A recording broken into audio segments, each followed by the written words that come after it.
तो फाइनली आज मैं आपको थोड़ा ब्लैक बोर्ड पे भी पढ़ाऊंगा विद द पीडीएफ। तो हमने लास्ट में टॉपिक छोड़ा था जो कि था we can choose any number of objects from a category. For example we have to choose 10 objects, okay, and we have some flowers, bags, books. Okay, so among the n objects, we can select any number of flowers, any number of books, any number of bags. Unlike initially where we had the objects were different from each other. Like for example, initially we were doing that there are 5 numbers and we have to select 4 numbers out of them. So we were able to select only one number once. Okay, but now we can select the same number multiple times. So what is the formula for such questions? See, for example, the method is something like this. You have the objects. Now you draw the number of objects that you want. For example, I have to choose 7 objects. Okay. Now what I'll do is that, and I have 3 categories. Like I have to choose 7 flowers for a bouquet, and I have 3 categories: rose, lily, and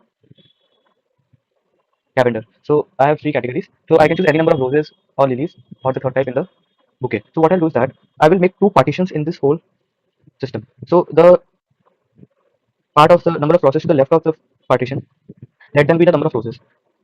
The between ones will be the number of lilies, and the end ones will be the number of lavenders. So in this way, if we displace the partitions at different places, so we can select all the cases. We can find all the cases that we are going to get. So now let us see how will we try the number of ways that we can place these partitions. So let me again draw these 7 places, and we have 2 partitions. So let them also be the elements. Like let them be the partitions be anywhere. So we have 7 blanks. Let for the purpose of method, we have, let's say, 9 blanks. Out of 9 blanks, 7 crosses should be there, and 2 squares should be there. And the squares and crosses can take any position. Okay, then only we'll get all the cases. So we can choose any of the 2 blanks here and put our square there. हम वहाँ पर कोई भी 2 blank चुन के वहाँ पे हम स्क्वायर प्लेस कर देंगे और बाकी जगहों पर अपने आप ही क्रॉस आ जाएगा। तो ये जो मेथड है, इससे हमारा नंबर ऑफ वेज क्या है? Number of ways to place is equal to n. This was the total number of flowers. This was not a total number, sorry. This was the total number of flowers that we wanted to keep in our bouquet. So the selected number of items are this, and this is the number of types of items that we have. Types of items minus 1. So let total number of items is equal to n that we want to select, and the number of type of items is equal to r. Therefore, number of ways is equal to n plus r minus 1. See, we first took n crosses, then r minus 1 squares. C 2 or C r minus 1. So this is the answer of what we will do. So let's see combinations with repetitions allowed. Okay, so from these number of blanks, these are 9 blanks. Out of these 9 blanks that we are having, we have to choose just 2 blanks where we will place our partitions. And by choosing those 2 blanks for partitions, we'll get all the number of cases that we can have with us. Let n objects be numbered as 1 to n and selected numbers be this.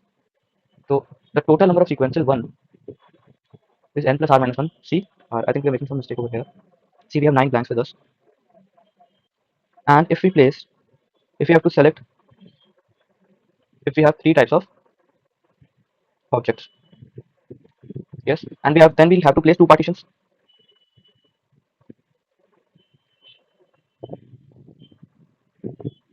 They have taken n and r. I think they are okay. So what they have done is that they have done something different. उन्होंने जो लिया है वो ऐसे लिया है कि number of objects to be selected is equal to r and number of types is equal to n. अगर हम इस वाली नोटेशन का यूज करें, है ना, अगर हम एक रिवर्स नोटेशन का यूज करें कि number of objects to be selected and other way out, तो हमें कुछ और मिलेगा हमारे लिए। उसको देखते हैं हम लोग कि number of objects to be selected is equal to r, therefore number of ways is equal to n plus r minus 1 c r minus 1, which can be written as cn minus 1, because n minus 1 is the number of partitions, and those partitions we have to choose. That will also be equal to n plus r minus 1 c r. So this is the formula that we have developed very easily. Now let's check further. Now let me do the 60th question for you. How many hexagons can be constructed by joining the vertices of a quindecagon 15-sided if none of the sides of the hexagon is also the side of the 15 gone? So what we have is that we have a 15-sided polygon. So let me make a rough one. Okay, so we have a 15-sided polygon, and we have to join 2 of its sides, 5 sides for it to form a 6 sides to form a hexagon. Now you know that we can't take 2 consecutive sides, because here it is written that none of the sides of the hexagon are also the side of the 15 gone. So now we have a problem with us. So what we'll do is that we'll take the first side. Let me label the sides n1, n2 up to n15. So let me take n1. If n1 we have taken, we can't take n2. So we'll take n3 for the simplest case. Then we'll take n5, n7, n9, and n11. So this is the simplest bond that we have formed, hexagon. Now we can take n11 to n13. And so we can't take n14. You all know that because n14 we can take. Sorry, we can't take till n14 because n15 and n1 can't be taken together. So we can take till n14. So what we have to understand here is we can add 1 to any of these so that all will be shifted to the right. Okay, जैसे कि हमने यहाँ पर 3 में हमने 1 add किया. So let me तो यहाँ पर गैप है 2 का गैप है 2 का गैप है. गैप को अगर हम देखें तो difference is 2 but 3 minus 2 but यहाँ पर जो बीच में है एक वर्टिस है. यहाँ पर भी एक वर्टिस है, यहाँ भी एक है, यहाँ भी एक है, यहाँ भी एक है. यहाँ पर हमारे पास 11, 12, 13, 14 एंड 15. तो 12, 13, 14, 15 4 गैप्स आते हैं. टोटल नंबर ऑफ गैप्स 4, 5, 6, 7 है ना. तो अगर हमें 6 साइड्स को सेलेक्ट कर लेना है, अगर हमें 6 साइड को सेलेक्ट करना है हेक्सागन आउट ऑफ 15, तो 15 minus 6 is equal to 9. 9 sides are there. We have 6 spaces, 6 blanks, and we have 9 spaces between them. Total between them is 9 spaces. So let me make a circular one. 1, 2, 2, 3, 4, 5, 6. So we have total spaces that we are having here is 9, and we have at least one space between them. So let me place the one space to every position. Her position पे एक space आने के बाद -6 will give you 3. So you have 3 additional spaces. Okay, you have 3 additional spaces. Now let me fix this position as position 1. इसको मैंने 1 पे fix कर दिया, और क्योंकि इसको मैंने 1 पे फिक्स कर दिया, I should write a little deeper. यहाँ पर मैंने इसको जो ये वाला ब्लैंक है, जो ये वाली पॉइंट है, इसको 1 फिक्स कर दिया. तो 1 फिक्स कर दिया तो 3 स्पेसेस हैं और हमारे पास पोजीशंस कितनी हैं, उन स्पेसेस को हम कितनी जगह पे एडजस्ट कर सकते हैं. हम यहाँ एडजस्ट कर सकते हैं, यहाँ, यहाँ, यहाँ, यहाँ, यहाँ. तो वी हैव 6 ब्लैंक्स. अब हमें क्या है, ये जो सर्कल्स हैं इनको आप ब्लैंक्स की तरह ले लीजिए. We have 6 circles and one element is already placed in them. So we have 3 balls, and 3 balls can be fixed or added into these 6 any of these 3 circles. So or one more than one can also be added. So every ball has 6 options. Every ball has 6 options that the space or the ball which we are considering here, it can come at any of these 6 positions. Therefore the cases is equal to 6 to the power 3 because we have 3 balls and every ball has 6 options. Therefore the total number of cases for the supply is 6 to the power 3.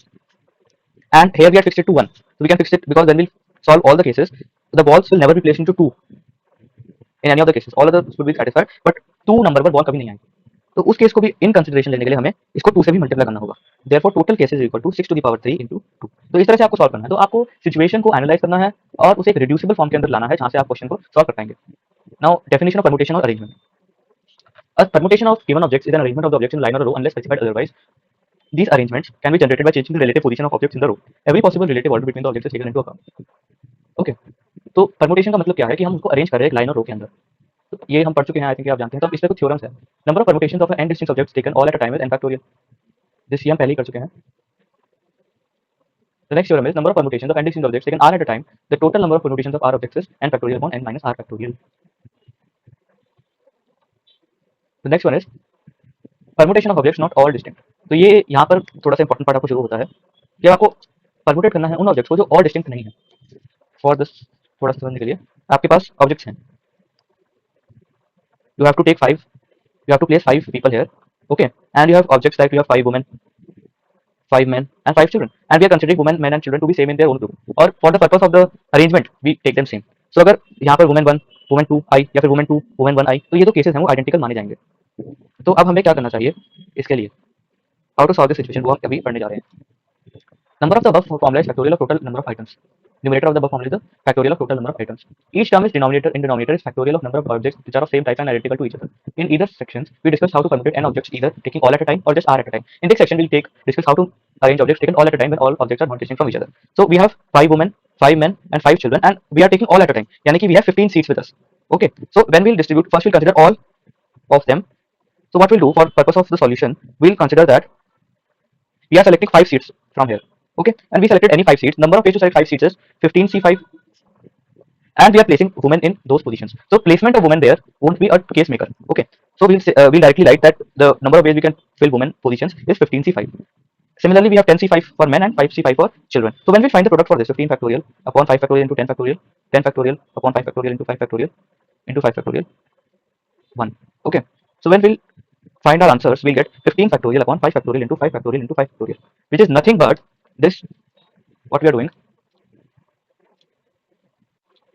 this is nothing but n total factorial, the total number of seats, upon type 1 factorial into type 2 factorial into type 3 factorial. So this is what I was trying to tell you people. This is the total number of cases.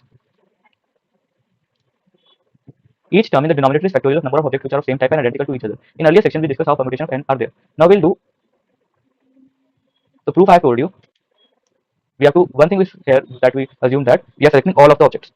We selected all n objects, even if they are of same kind or different kind, doesn't matter. Now permutation of n objects taken r at a time when all n objects are not distinct. Now we are doing taken r at a time where all are not distinct. So now we took all objects initially. Now we are taking a limited number of objects. For example, the arrangement of letters A, A, B, B, B, C, taken three at a time. So only three letters we can take at a time for our arrangement. To find such arrangement, it is not possible to derive a formula that can be applied in all such cases. So we will discuss a method or procedure that should be applied to find arrangements. The method involves making cases based on alike items that we choose in the arrangement. You should read the following example. Now the thing is that we have to take cases now. Like for example, we have A, B, B, and C, and we have three blanks. So case one, A, one method. When A is there, one case. Now when B is there, we will have 3 factorial upon 2 factorial cases, that is equal to 3 cases. When BBC is there in a similar way, or BBA is there, so we have get similar number of cases, so 3 multiplied by 3. And now we have 3 of same type, 2 of same type and third of other type, and AAC also. So we have 4 cases. So total number of cases for this category is 4 into 3. Now we have all 3 distinct, so that has 3 factorial cases. Therefore total cases equal to 1 plus 12 plus 6 is equal to 19. So this is the method that we have to do. So you have to form cases, that's for sure. Until and unless you form cases, you won't be able to do the casework, the solution. So this is how it is done. Now the next thing is theorem 4. Arrangement of n distinct objects with repetition of words of objects. So we can have a repetition now. Total number of ways to permutate n distinct things taken r at a time when objects can be repeated any number of times is n to the power r. So now what we have the options are, we can take any number of times an object. Okay, so objects can be repeated. The first position has n options, the second position has n options, and so on. That's why this is an easy case.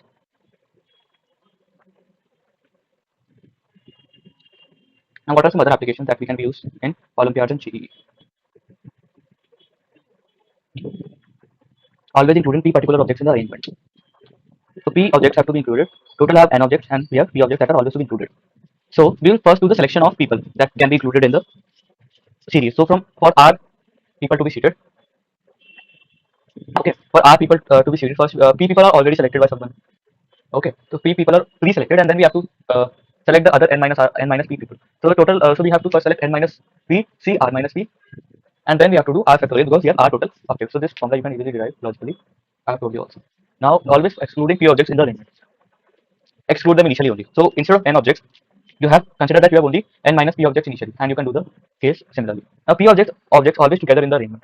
So this is also a great type of problems that p objects are always in an arrangement, and also they are together. Like there are 10 people to be seated, and 5 girls are there, and these girls have to be seated together only. So what we'll do that we'll tie these girls with a string, g1, g2, g up to gn. We'll tie with a string, and we'll treat them as one element.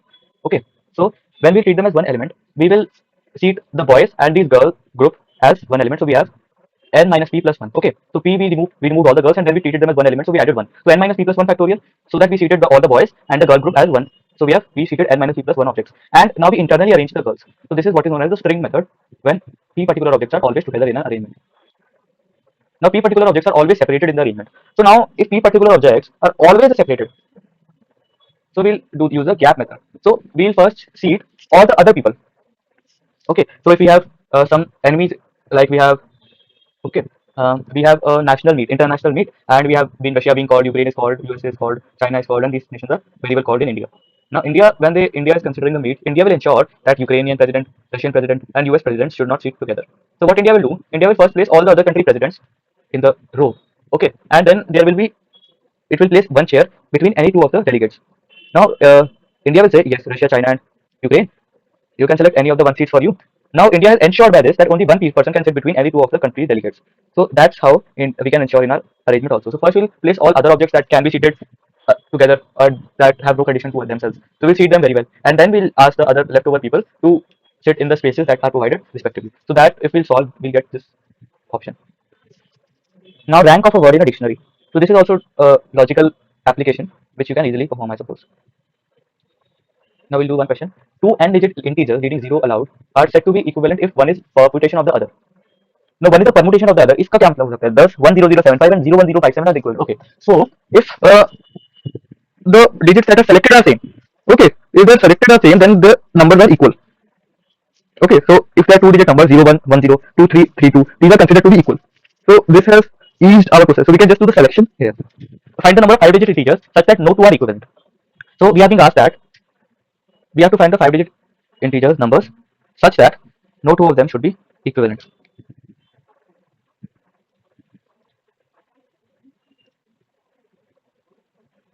So what we have to do is that first we have to only, instead of permutating them, instead of distributing the position, because position से independent positions जो है cases develop नहीं करेगी क्योंकि permutation of other is considered to be equivalent. So we have to just select 5 integers and how many ways 5 numbers and how many ways are there to select any 5 numbers from our word. So case 1 all 5 are different. So the cases of this type would be 5C 10. Okay, 10 digits we have. So 10C5 will be the case of this type. Then we'll have 10C4 and one number is taken twice. So that we can calculate by 10C1 into 10C4 into 9C4. So where the first selected one is the twice one and the other one is the where we can take it once only. So similarly, we can develop different cases and find the total number of cases. Now introduction to circular permutation. Now circular permutation is also an important category that we'll have in permutation combination. तो circular permutation में क्या होता है कि the circular positions or in horizontal arrangement, in a line arrangement, we can say that all positions are independent, all positions are unique. But in circular positions, circular arrangements, only relative positions are there. You don't know that where the circle has started and where it ended, which is the first position and which is the last position. Such a thing is not defined in a circle. So we always see a relative position. So what we can say that if we fix the first element at a particular place, at a particular seat, okay, that position would be independent, that position would be fixed. Like I'll give you an example. If you have 3 people to be seated, and if you place the first position, first person at any of the 3 positions, any of the 3 chairs that are in circle, then only there would be independent positions that would be described related to the first person. If there is no person or no person seat filled, then we can't say that yes, this is the first seat, this is the second seat. But once one seat is filled, अगर आप एक seat पर किसी आदमी को एक बार आपने बिठा दिया, तो अब हम डिफाइन कर सकते हैं कि yes, this person is this position is filled, so this is position 1 is filled, and to the right of this we have first, second, third, fourth, and up till last position that is to the left of him. So इस तरह से आपने positions को independently define कर दिया. But इसके लिए आपने first को बिना किसी ड्रॉबैक के, बिना किसी केस के प्लेस करा. So that's what the basic condition here is. Sorry for that pause. So circular permutation में मैं आपको बता रहा था कि when we define the first element only then we can find that all the positions that are there are independent of the place or the places that are left out are unique. So the answer or the total number of ways that we get no is different. So first element, like we have 100 elements to be placed. So first element we have to place without any restriction. So like for example we placed element A at some position, and now the rest 99 elements can be similarly or simply guarded as we did used to do earlier. So the number of circular permutations of n distinct objects is n minus 1 factorial. The number of linear permutations of n distinct objects is n factorial. Consider two linear permutations of n distinct objects k2 k1 to kn and kn to kn minus 1. Consider corresponding circular permutation as shown in the following figure. In fact, both the circular permutations are safe. Not only that, there are more similar looking circular permutations. So इसको आप दूसरी तरह से भी prove कर सकते हैं ellipse का यूज करके. Difference between clockwise and anti-clockwise. In some of the problems, we need to consider clockwise and anti-clockwise arrangements of the objects to be same arrangements. See the adjacent circular permutation, there is a difference of just the cyclic order. In first arrangement, A, B, C, D are arranged in anti-clockwise and in the second they are clockwise. If we have considered these arrangements same, for example, arrangement of flowers in a garland or arrangement of beads in a necklace, then we need to divide total circular permutations by 2. तो अगर हमारे पास anticlockwise और clockwise permutation को same choose करना है, जैसे कि आपके पास एक हार है, we have a necklace and necklace has red beads and orange beads, so you can turn the necklace opposite to what is currently placed, and when you see that part of the necklace, you see that the direction of arrangement has been changed from clockwise to anti-clockwise. But in the necklace, the clockwise arrangement of beads or the anti-clockwise arrangements of the beads won't matter because we'll just invert the piece of necklace and we'll see the two permutations are one and the same. So that's why we have to divide the permutations of circle by 2 to form the understanding of the case of the necklace. Now number of circular permutations of n distinct objects things taken r at a time is equal to NCR into r minus 1 factorial. So if we take r at a time, then this is what the answer would be. You can easily understand. We'll select first and then we permutate them into circular permutation method. Now, circular permutation is important because a separate exercise is given for it. So let me explain the 16th question to you. Find the number of ways in which n things of which are alike and the rest distinct can be arranged in a circle distinguishing between clockwise and anti-clockwise arrangement. So we have n things of which are alike and the rest distinct. Okay, so n minus r we have same and n minus r are distinct elements. Now we have to arrange them in a circle and distinguishing between clockwise and anti-clockwise arrangements. So we'll consider clockwise and anti-clockwise directions different and not the same. So how will we do the arrangement now? So first let me tell you that first person we have to place without restriction and so on. What we can do is that we can perform a linear arrangement and then we can simply join it at the ends to form a circle.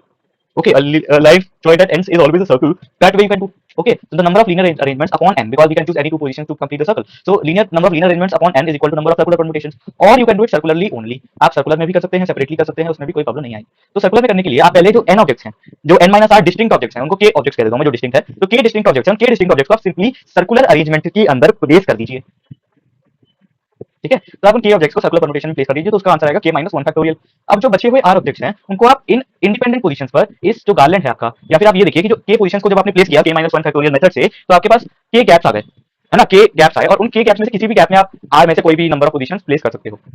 ठीक है, तो जो सारे k options है, जो सारे r items है, उसके पास क्या क्या ऑप्शन है, या तो गैप 1 में जाए, 2 में जाए, 3 में जाए, अप टू k गैप्स के अंदर वो जा सकता है. और सारे गैप्स 1 और 2 जैसे कि पोजीशन अब डिफाइन हो गई ना एक बार एक एलिमेंट प्लेस होने के बाद, तो जो सारे गैप्स हैं वो अब न्यू गैप्स है, इंडिपेंडेंट गैप्स है, डिफरेंट गैप्स है, यूनिक गैप्स है.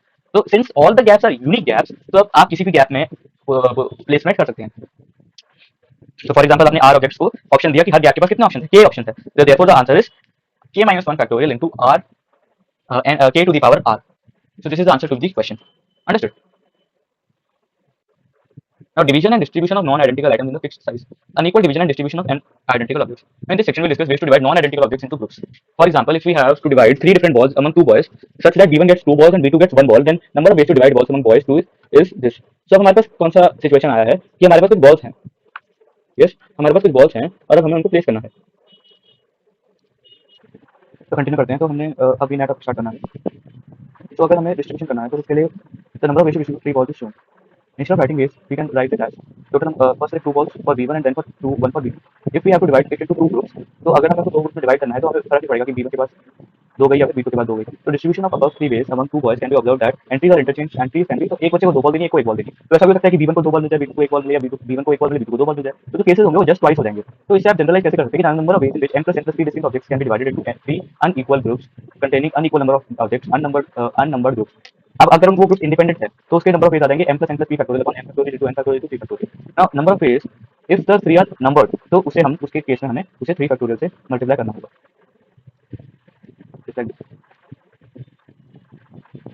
अब देखते हैं each equal division and distribution of non identical objects. तो द नंबर ऑफ ग्रुप्स के फैक्टोरियल से हमें मल्टीप्लाई करना होगा, वो यहाँ पर 3 फैक्टोरियल सिग्निफाई कर रहा है उस बात को. Now equal division and distribution of non identical objects. Now here we will see formula to divide and distribute non-identical objects equally in groups, i.e. each group gets equal number of objects.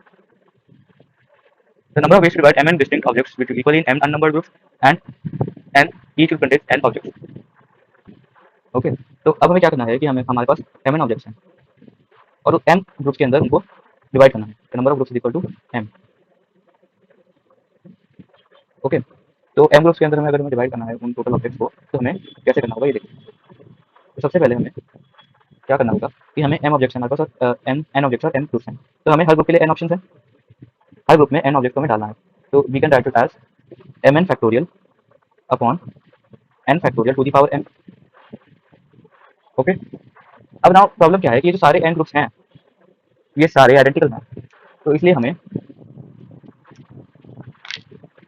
जो distribution है वो करने की जरूरत नहीं है. तो जो आंसर आएगा वो आएगा mn factorial upon n factorial whole to the power m. Okay, अब इस आंसर में प्रॉब्लम क्या है कि number of ways to divide m distinct objects equal in m unnumbered group each gets n objects. तो अब जब हर ग्रुप को जो नंबर ऑफ ऑब्जेक्ट्स मिल रहे हैं वो इक्वल है, ठीक है, तो उससे प्रॉब्लम क्या हो रही है कि रेपिटेशन ऑफ केसेस आ जा रहा है. जैसे कि आपके 4 बॉल्स हैं और 4 बॉल्स को आपको दो बच्चों में डिवाइड करना है, व्हेन ईच बच्चा गेट्स 2 बॉल्स. तो you can divide at 1 2 3 4 and another case will be there 3 4 1. अब ये जो दोनों केसेस है 1 2 3 4 3 4 1 2, ये दोनों क्या है, आइडेंटिकल केसेस. ये आइडेंटिकल केसेस कब फॉर्म नहीं होंगे, अभी दो बार काउंट कैसे हो ये आपको मैं एक्सप्लेन करता हूँ. जब हमने mn factorial upon n factorial करा तो हमने एक तरह से क्या करा कि पहले हमने दो बॉल सेलेक्ट किया और बची दो बॉल दूसरे ग्रुप में डाल दी. ठीक है, अब ऐसा हो सकता है कि पहले हमने 1 2 सेलेक्ट किया, बची बॉल 3 4 दूसरे ग्रुप में डाल दी. एक बार ऐसा भी होगा कि हमने 3 4 सेलेक्ट किया और बची हुई बॉल 1 2 दूसरे ग्रुप में डाल दी. तो इससे क्या हुआ कि ये जो 1 2 3 4 में 1 2 एंड 3 4 के जो ग्रुप्स हैं वो एक बार रिपीट हुए, और बिकॉज ऑफ दिस रेपिटेशन हमारे केसेस डबल हो गए. तो हमें किससे डिवाइड करना पड़ेगा, m फैक्टोरियल से डिवाइड करना होगा. तो आंसर क्या होगा, mn factorial upon n factorial whole to the power m into n factorial where we have to make all the groups identical. Now तो इस तरह से आप कर सकते हैं. जैसे कि क्वेश्चन है कि how many ways can 52 card divided into 4 players unequally and in 4 equal parts. 4 player equally and in 4 equal parts. तो अब 4 प्लेयर्स हैं, अब 4 प्लेयर्स जो हैं उनमें इक्वली डिवाइड करना है. ठीक है, तो हर प्लेयर को अगर प्लेयर ए कोई कार्ड मिला और बी कोई कार्ड मिला, सेम कार्ड, वो डिफरेंट केसेस है यहाँ पर. तो हमें पहले उनको डिस्ट्रीब्यूट करना है देन डिवाइड करना है. तो हमारा आंसर क्या होगा, एंड इक्वल नंबर करना है. तो है ना, तो 52 डिवाइडेड 4 इज 30. तो हमारा आंसर क्या है 52 फैक्टोरियल अपॉन, अब इंटरनल जो डिस्ट्रीब्यूशन है उसको हमें डिवाइड करना है, तो upon 13 factorial into whole to the power 4, और डिवाइड एक और नंबर से करना होगा, हमें डिवाइड करना होगा m फैक्टोरियल से, तभी हमने 4 ग्रुप्स में डिवाइड कर दिया। अब इन ग्रुप्स को 4 बच्चों में डिस्ट्रीब्यूट भी करना है, तो इंटू 4 फैक्टोरियल, तो वो 4 फैक्टोरियल कट गया और हमारे पास जो आंसर आ गया वो आ गया 52 factorial upon 13 factorial whole to the power 4। तो ये हमारा आंसर है। Understood? Now equal as well as unequal division and distribution of non identical objects. तो अब क्या है, इक्वल भी है और अनइक्वल भी। तो सबसे पहले हमें टोटल को फैक्टोरियल लिखना, टोटल का फैक्टोरियल अपॉन टोटल का फैक्टोरियल लिख दिया। अब हमने जैसे ए मेंबर्स के ए वन मेंबर्स के बी वन ग्रुप्स बनाए, है ना, तो टोटल हमारे पास टोटल ऑब्जेक्ट्स टी। ओके, अब टी ऑब्जेक्ट्स जो हैं वो हमने डिस्ट्रीब्यूट कैसे करें वो मैं बताता हूँ। हमने ए वन ऑब्जेक्ट्स के बी वन ग्रुप्स बनाए, ए टू के बी टू बनाए, ए थ्री के बी थ्री बनाए, and so on up to n. तो हमारा आंसर क्या आ गया, हमारा आंसर आ गया टोटल का फैक्टोरियल अपॉन ए फैक्टोरियल। ए फैक्टोरियल क्यों, क्योंकि हमने इंटरनल जो डिस्ट्रीब्यूशन हुई थी, हमने टी फैक्टोरियल लिखा था, उसको डिवाइड कर दिया, whole to the power b one into a two factorial whole to the power b two and up to a n factorial whole to the power b n into, अब इसको और किस number से divide करना होगा। अब क्या हुआ कि जो बी वन ग्रुप्स हैं वो आइडेंटिकल बने हैं, तो उसमें बी वन टाइम्स रेपिटेशन होगा, तो we have to divided by B one factorial into B two factorial into up to B N factorial. तो this is what it is, ये फॉर्मूला बना। और अगर उनको फर्दर लोगों के अंदर भी डिस्ट्रीब्यूट करना है, तो सारे जो एवरी पैकेट, इनको छोटे छोटे पैकेट समझिए, तो हर पैकेट जो है वो डिस्टिंक्ट पैकेट, तो इसलिए हमारे पास हमें मल्टीप्लाई करना होगा m plus n plus T factorial, m plus n plus T factorial से मल्टीप्लाई करना होगा, क्योंकि वन वन वाला जैसे कि सेम नंबर ऑफ ग्रुप्स वाला और डिफरेंट ग्रुप्स वाला, जैसे कि two balls three balls four balls, तो टू बॉल वाला भी पैकेट डिफरेंट है क्योंकि उनके अंदर बॉल्स डिफरेंट है, तो लास्ट में जब हम मल्टीप्लाई करेंगे टोटल केसेस के लिए, तो उसके लिए हम मल्टीप्लाई करेंगे m plus n plus T factorial से। अंडरस्टूड? तो जैसे इसका क्वेश्चन देखते हैं, in how many ways can 7 departments be divided among 3 ministers such that every minister gets at least one department and at most 4 departments to control। तो इसमें हमें पहले तो केस वर्क करना पड़ेगा और उसके बाद हम अपनी थ्योरी लगा पाएंगे। तो क्या केस वर्क है, 7 डिपार्टमेंट्स हैं और 3 मिनिस्टर्स, या 7 डिपार्टमेंट्स एंड 3 मिनिस्टर्स, तो सब मिनिस्टर को एक ही डिपार्टमेंट दे दिया, तो कितने डिपार्टमेंट बचे, 4 डिपार्टमेंट्स बचे, तो हम कैसे डिस्ट्रीब्यूट करते हैं, 4 1 1 1 3 2 1 1 4 1 1 1 3 2 1 1 2 2 2 1। ठीक है, तो इस तरह से हम 3 केसेस बनाते हैं। अब 4 1 1 वाला केस है या फिर 3 2 1 1 वाला केस बताता हूँ, उसको समझ के आप सारे केस सॉल्व कर पाएंगे। एक केस आप समझ लीजिए, उसके बाद सारे कर लेंगे। अब 3 2 1 1 में क्या करना है, हमें एक पर्टिकुलर हमें क्या करना है, 7 पोर्टफोलियोज हैं और हमें 3 2 1 1 डिस्ट्रीब्यूट करके 4 डिस्ट्रिक्ट मिनिस्टर को देना है। ठीक है, तो हमें क्या करना होगा, be accurate 7 factorial upon 3 factorial into 2 factorial into 1 factorial into 1 factorial into, अब 1 फैक्टोरियल के दो ग्रुप बन गए जो कि जिसमें केसेस का रेपिटेशन होगा, तो इंटू 2 फैक्टोरियल, एंड क्योंकि जो चारों मिनिस्टर है वो डिस्टिंक्ट है, तो इंटू 4 फैक्टोरियल। तो this would be answer for this case. ऐसे ही 3 केस बनाएंगे। तो case work is a very important part. आपको लगता होगा कि अगर आप बहुत ज्यादा कोई चैप्टर को पढ़ लेंगे तो आपको कम से कम टाइम लगेगा, आप सोचेंगे कि शायद केस वर्क भी प्रिवेंट कर पाए एडवांस थ्योरी के साथ, but case work is minimum amount of case work, permutation combination का इंटीग्रल पार्ट, तो वो करना ही होगा। Now the number of integral solutions, number of non-integral solutions of a linear equation, not negative integral solutions। तो अब क्या है कि हमें इंटीग्रल सॉल्यूशंस को समझना होगा कि कैसे नॉन नेगेटिव इंटीग्रल सॉल्यूशंस हम निकाल सकते हैं। जैसे कि एक इक्वेशन है, इसका इक्वेशन का रोल दूसरी तरह से भी आएगा इन सिचुएशंस, बट ये डायरेक्टली सिंपली एक इक्वेशन लिखी है और इसके सॉल्यूशन हमें फाइंड करना है। What are the number of solutions? तो let A B the set of all non negative integral solutions of the given equation. Okay, तो हमारे पास क्या है कि let A B the set of non negative integral solutions. तो हमें non negative integral solutions हम निकालने हैं कि कितने होंगे of the equation and be the set of all n plus r minus 1 term binary sequences containing n ones and r minus 1 zeros। Here number of ones before the first zero is value of x1। तो ये वही तरीका है जो मैंने आपको बताया था कि आपको पार्टीशंस कंसीडर करने हैं। आज ही की क्लास में शुरू में जो कंडीशन तरीका डिस्कस होता है वही मेथड है ये, same to same. Number of non negative integral solutions of the equation is same as the number of binary sequences. Number of non negative integral solutions therefore is n plus r minus 1 c r minus 1। this is the method, simple method that I told you in the class। Number of non negative integral solution, तो non negative integral solution में क्या है कि positive at least 1 तो हर में डाल ही दिया आपने, तो 1 बॉक्स तो डाल ही दिया, तो अब क्या बच गया कि n plus r minus 1 factor n plus r minus 1 c r minus 1 कर रहे थे ना आप, तो अब 0 भी आ सकता है। अंडरस्टूड? तो अब जो सॉल्यूशन होगा वो n plus r c r होगा। देखिए मैं आपको दोनों केस एक्सप्लेन करता हूँ। पहला केस है कि number of non negative integral solution को देखिए। पहला केस है नंबर ऑफ, ये वाला केस है number of positive integral solution, number of non negative integral solution था। ठीक है, number of non negative integral. अच्छा, ये इनइक्वालिटी वाला केस है। इनइक्वालिटी में क्या होता है, आपके पास ऐसा आएगा n plus r minus 1 C r minus 1 plus n plus, तो n क्या हुआ, r जो है जो सम है वो एक कम हो गया, सम है वो कम हो गया, तो अब क्या आएगा कि n प्लस r माइनस 1 की जगह हमें लिखना होगा n प्लस r माइनस 2 सी, क्योंकि अब जो है n माइनस 1 हो गया वैल्यू। अगर हम इक्वल टू n माइनस 1 ले, x1 plus x2 plus x r equal to n minus 1, तो उसके लिए n plus r minus 2 C r minus 1, तो पार्टीशन तो उतने रहेंगे, पार्टीशन तो r माइनस 1 ही रहेंगे। तो इस तरह से आपके जो सॉल्यूशन रहेंगे वो अब ऐसे आएंगे। तो इनका जब आप सम निकालेंगे, है ना, तो आपको कैसे करना होगा। ठीक है, तो consider the given inequality add a non-negative integer x r plus 1 to get x1 plus x2 plus x r plus 1 is equal to n। तो जो बचा हुआ पार्ट है, इसकी ट्रिक ये है कि जो बचा हुआ पार्ट है उसको आप एक थर्ड कैटेगरी के अंदर डाल दीजिए और वो बचा हुआ पार्ट कोई भी वैल्यू ले सकता है। तो अब आपके अंदर क्या चेंज क्या आया हमारे पास, हमने अब r plus 1 divisions r plus 1 terms निकालनी है, तो r plus 1 टर्म्स के लिए हमें r डिविजन क्रिएट करने होंगे। Therefore the answer would be n plus r up c r। Understood? Now number of integral solutions of a linear equation in x1 up to xr when xi are constrained। अब आपने क्या constraint किया कि उनकी maximum value set कर दी बच्चों। अब अगर एसएनसी you have selected a maximum value, तो हमें क्या करना होगा कि take x1 is equal to a1 plus x1 dash. तो हमारे पास क्या है कि x1 x2 x3 up to xr की जो है एक मिनिमम वैल्यू सेलेक्टेड है, वो मिनिमम वैल्यू ऑफ एलिमेंट आप पहले ही दे दीजिए। ये बहुत सुंदर ट्रिक है इस क्वेश्चन की। जितनी मिनिमम वैल्यू है ना a1 a2, वो मिनिमम वैल्यू x1 की पहले ही आप असाइन कर दीजिए और जब आप डिस्ट्रीब्यूशन करें तो उस वैल्यू को एक्सक्लूड कर ही डिस्ट्रीब्यूशन करें। तो इस तरह से आपका आंसर आसानी से आ जाएगा। ठीक है, तो जो आंसर आएगा आपको वो ये आएगा। अब find the number of integral solution of x। तो ये सेम ही क्वेश्चन है जैसे आपको वैल्यूज को पुट करना है ना। ये मतलब एक बहुत इंपॉर्टेंट पार्ट आ गया है, binomial multinomial and general generating function. आप इसे या तो नेक्स्ट टाइम देख सकते हैं अगर आपको कुछ प्रॉब्लम है, थोड़ा ब्रेक ले सकते हैं, नहीं तो आप कंटिन्यू कर सकते हैं। तो now binomial multinomial and generating function, binomial theorem. Now given n r belong to natural numbers 0 to n, the number ncr or ncr is defined to be the number of r element subsets of an l element set. These are also called the binomial coefficients as these occur as the coefficient of the expansion of x plus y whole to the power n is equal to nc0 x to the power n plus nc1 n x to the power n minus 1 by and so on। तो इसे binomial theorem है, simple binomial theorem है जो आप binomial से पढ़ के आए हैं। यहाँ पर तो कोई प्रॉब्लम नहीं है। Now some important results related to the summation of binomial coefficients. अब इस बाइनोमियल थ्योरम का, बाइनोमियल कोएफिशिएंट का यूज किस तरह से होगा, इसका यूज किस तरह से होगा हमारे क्वेश्चंस के अंदर, वो हमें समझना चाहिए। तो ये रिजल्ट्स हैं n C r into m C r is equal to n C r sorry n C m into m C r, यानी कि एन में से हमने पहले एम सेलेक्ट किया और एम में से आर सेलेक्ट करा, तो वो उसी के होगा बराबर होगा जितना n C r into n minus r C m minus r. तो फाइनली जो सिलेक्शन है वो आर ऑफ एक्स का होना है। ओके, तो हमने ऐसा किया कि एन में से एन पीपल में से आपने एम पीपल की एक टीम को सेलेक्ट किया और एम पीपल में से हमने आर को सेलेक्ट किया। आर जो प्लेइंग 11 है, जो प्लेइंग पीपल है वो आर पीपल है।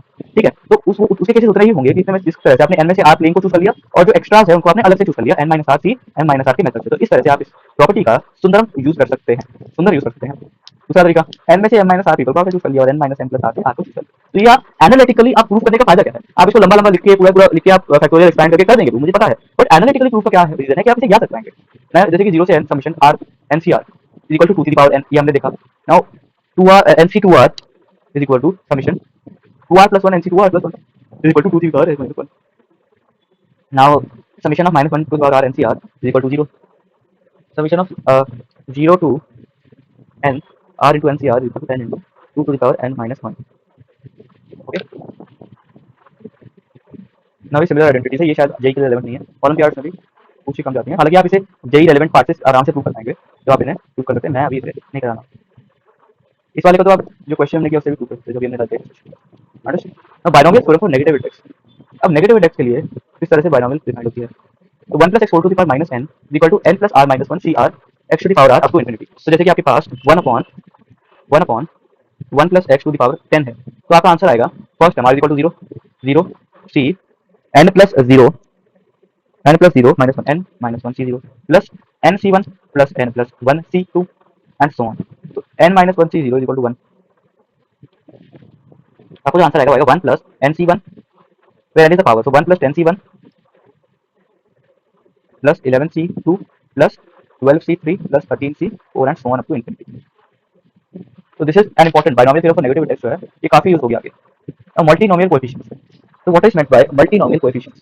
Like binomial coefficients, if we consider the expansion of x1 plus up to xm whole to the power n, then we get the following expansion: x1 plus x2 plus x3 up to xm whole to the power n is equal to summation of nc n1 plus nc n2 plus nc n3 and so on। तो अब binomial coefficient को अगर आप extend करेंगे तो हमारे पास एक बहुत सुंदर मल्टीनोमियल कोएफिशिएंट आएगी। हालांकि जेई लेवल तक आई थिंक आपको मोस्ट क्वेश्चंस आपके बाइनोमियल तक हो जाएंगे, बाइनोमियल की जरूरत पड़ेगी नहीं। Still, like binomial coefficients, if we consider the expansion of x1 to the to xm whole to the power n, like x plus y plus z up to, we can write it that way also, so x plus y plus z up to a whole to the power n, then we get the following expansion: n हाँ nc n1 into x1 to the power n into n minus n2 n minus n1 c n2 into x2 to the power n2 and so on। Let sum is taken of over all sequences। तो अब इसका कोई particular term है, जैसे कि एक term है x to the power 1 y to the power 2 z to the power 3 up to a to the power 5, तो कुछ पावर्स हैं बीच में, उसको नहीं होगा। तो आपके पास इसका आंसर क्या आएगा, आंसर ये आएगा कि टोटल n है ना, टोटल आपके पास जो पावर है वो n है ना, तो nc1 a2x into n minus 1 c2 into y and so on। तो इस तरह से आपको ये क्वेश्चन सॉल्व करना होगा बड़ी आसानी से। ना application of a generating function. Now इसका application कैसे है? For large number of selection of objects, use integral equation method followed by generating function. In this method, we group alike objects together, and in each group we define a variable representing number of objects selected from the group. Then we add all variables and equate the sum of the total objects to be selected. For example, if we have to select three objects from A, B, B, C, C, then we make groups of identical objects, group of all A objects, group of all B objects, and group of all C objects. Let x1, x2, x3 be the number of A, B, and C objects. Now x1 plus x2 plus x3 is 3. Number of solutions of the above equation is same as the number of ways in which three objects from the given object. This is because every solution of the equation is a way of selecting three objects. तो इसका solution तो आपका आसान से पहले method से आ जाएगा। Coefficient of x sum n, तो इसको आप पहले आपने एक मेथड जाना था x + r - 1 cr - 1 या फिर वो वाला मेथड आपने अच्छे से समझा था। तो अब उससे मिलता जुलता ही similar method we have for this case as well. तो अब इस केस का कौन सा मेथड है, कैसे उसे सॉल्व करना है, कैसे समझना है, कैसे जानना है, मानना है, उसे हम समझते हैं। तो ये वाला जो मेथड है मल्टीनोमियल मेथड है। अंडरस्टूड। तो अब इसके लिए हमें क्या करना होगा वो देखते हैं। पहले अब तक हम इस टाइप के क्वेश्चन के लिए केस वर्क करते आ रहे थे, पर अब बिना केस वर्क के हम सॉल्व करने की प्रयास में प्रगतिशील होते हैं। देखिए, तो आप ये देखिए कि हमने इसको ऐसे एक्सपैंड ऐसे मल्टीनोमियल या फिर इक्वेशंस में एक्सप्रेस कर दिया कि x to the power minimum of x up to x to the power max of x and similarly this and this. अब इसको जब हम मल्टीप्लाई करेंगे तो एक पावर आएगी x टर्म, यानी कि x की पावर 3 आएगी एक टर्म। उस x की पावर 3 का जो कोएफिशिएंट होगा वही नंबर ऑफ केसेस होंगे। Now sum represents right hand side of the equation for each variable x1 x2 a bracketed form using the values as the variable can take। now coefficient of x3 in x0 plus x1 plus x2 plus x3। now maximum value तक हम very कर देते हैं। तो x1 x2 x3 की maximum value 3 ही fix हो गई यहां पर, क्योंकि जो टोटल सेक्शन है वो 3 का है। अगर हम टोटल ही 3 ऑब्जेक्ट सेलेक्ट करने हैं तो हमें फिर अगर हम टोटल 10 ऑब्जेक्ट सेलेक्ट करना है तो एक ऑब्जेक्ट 10 से ज्यादा तो होगा नहीं, तो मैक्सिमम वैल्यू भी हमें पता है। बट अगर हम इसको एक्सटेंड करें तो भी कोई प्रॉब्लम नहीं होगी, क्योंकि हमें कोएफिशिएंट तो 3 का ही निकालना है। अगर हम इसको 3 plus x to the power 4 भी लिख देगा पीछे, तो x टू द पावर 4 को जब भी हम किसी से टर्म से मल्टीप्लाई करेंगे तो कभी भी पावर 3 नहीं आएगी, तो हमारे आंसर में कोई प्रॉब्लम नहीं होगी। बट हम 3 तक इसको लिमिट करेंगे। Now it is same as, अब इसको हम एक्सप्रेस करने के लिए जीपी का यूज कर सकते हैं, geometric progression. That is same as the coefficient of x to the power q in 1 minus x to the power 4 and this one, ये सेम रहेगा। Now coefficient of x to the power 3 in 1 minus x to the power 4 whole cube into 1 minus x whole to the power -3, that is also same. तो इसको simplify करते करते यहां पे बोलिए आपको इसका भी एक्सपेंशन पता है, आपको इसका भी एक्सपेंशन पता है और इसका भी एक्सपेंशन पता है। तो इन दोनों के एक्सपेंशन सिंस आपको पता है ना, इन दोनों terms 1 minus x to the power 4 whole cube क्या एक्सपेंशन होगा, इस तरह से होगा 3c0 into 1 minus 3c1 into x to the power 4 plus 3c2 into x to the power 8 plus minus 3c3 into x to the power 12। और इसका expansion कैसे करेंगे? इसका expansion binomial theorem of negative index से करने की फिराक में है। कैसे? हाँ, 1 माइनस क्योंकि माइनस क्यों आया, क्योंकि माइनस जो है वो 1 माइनस एक्स में प्रेजेंट है। तो 1 minus 3c1 into x plus 3c2 into x square and so. तो आपके पास पूरा ये आ गया। ये देखिए इस तरह से आपने एक्सपेंड कर दिया x cube in this as other term can not generate x cube term. Okay, तो आपके पास इस तरह से कुछ आ गया। तो ये एक ब्यूटीफुल एग्जांपल था हमारे लिए। यहाँ पर x क्यूब वाली टर्म कैसे जनरेट होगी? सिर्फ तभी जनरेट होगी जब 3c0 किसी से मल्टीप्लाई होगा, क्योंकि यहाँ तो पहले x की बार 4 पहुंच चुकी है, तो यहाँ से किसी भी टर्म को मल्टीप्लाई करने से क्यूब तो बनेगा नहीं। तो आपको खाली x टू द 3 का कोएफिशिएंट निकालना था। तो x टू द 3 का कोएफिशिएंट क्या आया? देखिए आपको लिखेंगे 1। आप लिखना मेरे ख्याल से बेटर है, क्योंकि आप इसको याद करें n + r - 1 c r को आप याद रहे तो वेल एंड गुड। और पर इसमें कंफ्यूजन हो जाती है कई बार कौन सी टर्म है, r क्या है, n क्या है। तो आप ऐसे करिए कि आपने लिखा 1 minus 10c1 1 minus 10c1 into x plus 11c2 into x square minus 12c3 x cube। I think कुछ गलती है, 3 सॉरी 10 तो मैंने अपनी तरफ से कोई एग्जांपल मिल गया था, ठीक है। तो 1 minus 3c1 into x plus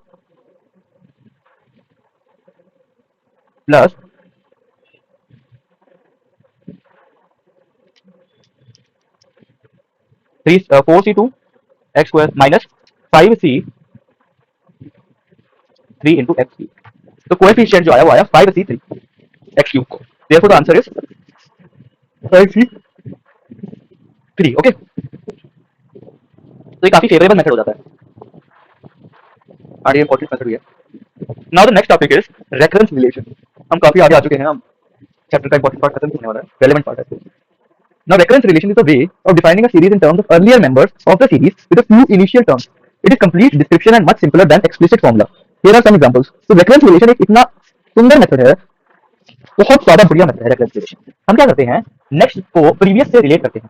next term में कितने ऑप्शन होंगे या कितने वेज होंगे, जैसे कि आपने 5 पीपल को सेटल करना है या 5 टाइम्स कुछ भी करना है, आपको कोई भी परम्यूटेशन कॉम्बिनेशन जो भी क्वेश्चन के हिसाब से है, तो आप उसको लिखेंगे कि आपको 4 टाइम्स वही काम करने में कितने मेथड लगते, और आपको एक बार वो काम ज्यादा करना हो, अगर एक बार एक पूरी ज्यादा करनी हो तो आप उसमें 4 से ज्यादा एक करनी हो तो आप कितने मेथड ऐड करेंगे। और वैसे हम देखेंगे 3 से 4 में जाने के लिए, 2 से 3 में जाने के लिए, 1 से 2 में जाने के लिए, और 1 पे मेथड हम केसेस काउंट कर लेंगे। तो और डिफरेंस को हम ऐड करते जाएंगे तो इससे हम टोटल नंबर ऑफ केसेस निकाल पाते हैं। तो जैसे क्वेश्चन के थ्रू इसको देखा जा सकता है। जैसे कि ये क्वेश्चन है, let there be n lines in a plane such that no two lines are parallel and no three are concurrent. No two lines are parallel and no three are concurrent. तो हमारे पास कितनी lines है? n lines है। n lines है। अब कोई भी तीन लाइन पैरेलल नहीं है, कोई भी दो लाइन भी पैरेलल नहीं है, और कोई भी तीन लाइन कंकरेंट नहीं है। Find the number of regions in which this line divide the plane. अब n लाइंस का रीजन ढूंढना, इंटरसेक्शन नंबर पॉइंट्स हमें पता है, पर वो ढूंढना is not an easy task. Understood? तो हमें करना क्या होगा? हमें करना ये है कि हमें एक का रिलेशन ढूंढना है सबसे पहले, है ना? तो हमें क्या करना होगा? हमें देखना है, हमने पहले एक लाइन कंस्ट्रक्ट की। जैसे ही हमने एक लाइन कंस्ट्रक्ट की तो पूरा रीजन दो में डिवाइड हो गया। फिर हमने दूसरी लाइन कंस्ट्रक्ट की। अब दूसरी लाइन कंस्ट्रक्ट करने पर जो पहले दो रीजन थे, इनिशियल टू रीजन, वो हर रीजन दो दो रीजन में डिवाइड हो गए। तो 2 into 2 is the new number of region, और 2 + 2 हमें नहीं पता, हमने दो और रीजन बना लिए। अब जब हमने डिवीजन किया, तो दोनों लाइन से एक एक बार इंटरसेक्ट होगी लाइन। एंड अब जो है दो रीजन एक एक इंटरसेक्शन से पहले बने, फिर दो रीजन फर्स्ट इंटरसेक्शन के बाद बने, फिर दो रीजन सेकंड इंटरसेक्शन के बाद बने, है ना? तो अब कितने नए रीजन ऐड हो गए? What are the total number of region that have been added out here? तो अब 6 रीजन और ऐड हो गए। तो पहले दो रीजन थे, फिर दो रीजन और ऐड हुए, फिर जब दो इंटरसेक्शन पे 6 रीजन ऐड हो गए, नॉट 6 रीजन, 3 रीजन ऐड हो गए। अगले के 3 इंटरसेक्शन हो गए, हर इंटरसेक्शन के total number of intersection plus 1 is the number of region added, तो प्लस 4 रीजन ऐड हो गए। तो अब पैटर्न क्या बना? 2 + 2 + 3 + 4 + 5 + 6 + 7 एंड सो ऑन। तो n वाले में कितने रीजन होंगे, है ना? 1 + 2 + 3 up to n is equal to 1 + n into n + 1 by 2. So this is our beautiful answer that we are getting. Understood? So this is our answer. So this was the simplest question that I think was asked about this topic. Now another question. And it is a beautiful concept, an easier concept if you are able to understand the situation and jump one at a time. You have to jump one at a time and observe the pattern. Then you can easily solve questions of this category. Determine the number of regions that are created by n mutually overlapping circles in a plane. है ना? तो n mutually overlapping circles है एक plane में, और what you have to find, assume that no three circles pass through the same point and every two circles intersect at two distinct points. तो पहले आपने एक सर्कल बनाया, एक सर्कल बनाने से दो रीजन बन गई। अब आपने एक दूसरा सर्कल बनाया, दूसरा सर्कल बनाने में दूसरे सर्कल ने पहले सर्कल को दो बार इंटरसेक्ट किया, ये गिवन है, ये तो फॉर श्योर है। अब क्या हुआ कि एक तो जो internal region of first circle था, internal region of first circle is divided into two parts, और जितने सर्कल होते, अगर 10 सर्कल भी होते तो सबका इंटरनल रीजन दो पार्ट में डिवाइड हो चुका होता बच्चों। And internal region is divided into two parts, so one is added plus the external region is also divided into two parts plus 1, so two new regions have been formed. Now another circle. अब जो initially चार reason थी वो हर reason, observe this pattern, मैंने पहले addition बनाया कि पहले एक दो था उसमें दो ऐड हो गए, फिर उसके बाद मैं दोबारा एडिशन कर सकता था। पर मैंने ऑब्जर्व क्या कर रहा हूँ कि इनिशियली जितने रीजन थे, हर इनिशियल रीजन को नए सर्कल ने दो पार्ट्स में डिवाइड करा है। हम अगर एक और सर्कल बनाएंगे तो उस केस के अंदर भी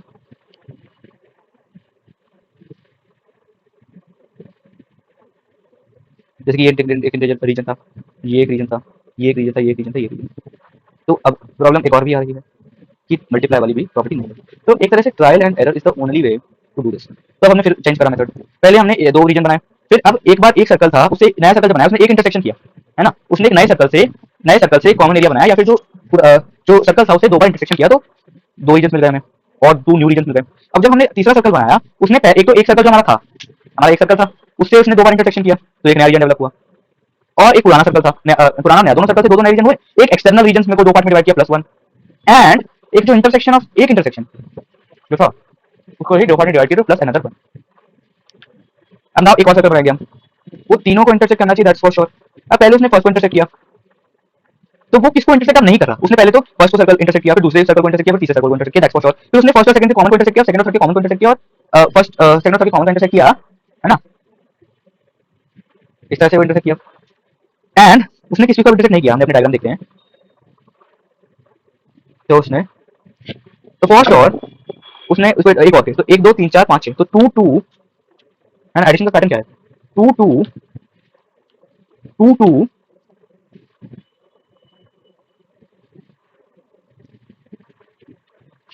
6 4 6 8 10, तो 2 + 2 + 4 + 6 + 8 + 10 इज इक्वल टू 2 इंटू तो n है, तो n इंटू n + 1 +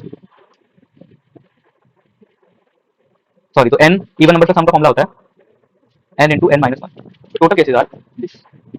तो पैटर्न आपको ऑब्जर्व करना ही होगा, या तो उसको एनालिटिकली सोच लीजिए कि कितने इंटरसेक्शन है, या फिर आप उसको कंस्ट्रक्ट कर लीजिए। बट मेरे अकॉर्डिंग एनालिटिकली सोचने वाला जो मेथड है वो एक ग्रेट मेथड है।